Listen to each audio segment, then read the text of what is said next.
প্রত্যেকটা মেয়ে চায় তার এমন একজনের সাথে বিয়ে হোক যে তাকে তার বাবার চেয়েও বেশি ভালোবাসবে। কিছু মেয়ে দামি গিফট পেলে যতটা না খুশি হয় তার চেয়েও বেশি খুশি হয় সম্মান, গুরুত্ব আর ভালোবাসা পেলে। মেয়েদের জীবনটা বড়ই অদ্ভুত। মেনে নিতে নিতে আর মানিয়ে চলতে চলতে জীবনটাই শেষ হয়ে যায়। বাবার কাছ থেকে মা ডাক শোনার যে কতটা শান্তি সেটা শুধুমাত্র একটা মেয়েই বুঝতে পারে। মেয়েদের ডিকশনারিতে দুটো শব্দ কমন থাকে, এক অ্যাডজাস্টমেন্ট, দুই স্যাক্রিফাইস। জীবন থেকে কিছু শিখি আর না শিখি, জীবন আমাকে একটা জিনিস শিখিয়েছে যে কারোর থেকে বেশি কিছু আশা করতে নেই, তাহলে চোখের পানি ছাড়া আর কিছুই পাওয়া যাবে না। মেয়েদের জীবনটা আয়নার মতো, একবার পড়ে যদি ভেঙে যায় তাহলে কাঁচ জোড়া লাগলো গায়ের দাগগুলো লুকানো যায় না।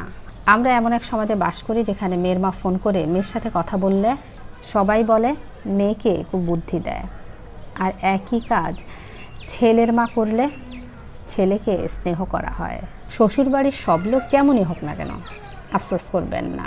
যদি স্বামী ভালো হয় তবে নিজেকে ভাগ্যবতী মনে করুন, কারণ সব মেয়ের কপালে ভালো স্বামী জোটে না। মেয়ে মানে এমন এক অধ্যায় যা শুরু হয় একটা বাড়িতে আর শেষ হয় অন্য একটা বাড়িতে। মেয়ের প্রশংসা তো সব মা করে, কিন্তু একটা বৌমার প্রশংসা করে কজন?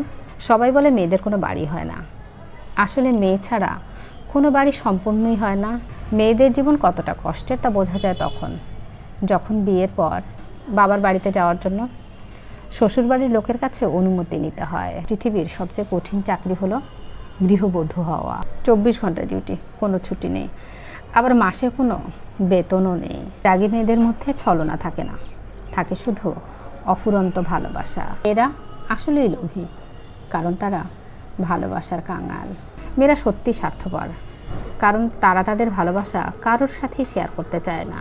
মেয়েরা সত্যি মিথ্যেবাদী, কারণ তারা শত কষ্টের মধ্যে থেকেও কাউকে কিছু বুঝতে দেয় না। মেয়েরা আসলেই অভিনেত্রী, কারণ তারা নিজের ভালোবাসাকে বলি দিয়ে শুধু পরিবারের কথা ভেবে তারা সারা জীবন হাসি মুখে কাটিয়ে দেয়। তাই প্রত্যেকের কাছে অনুরোধ, প্রত্যেকটা মেয়েকে সম্মান করুন, শ্রদ্ধা করুন, ভালোবাসুন।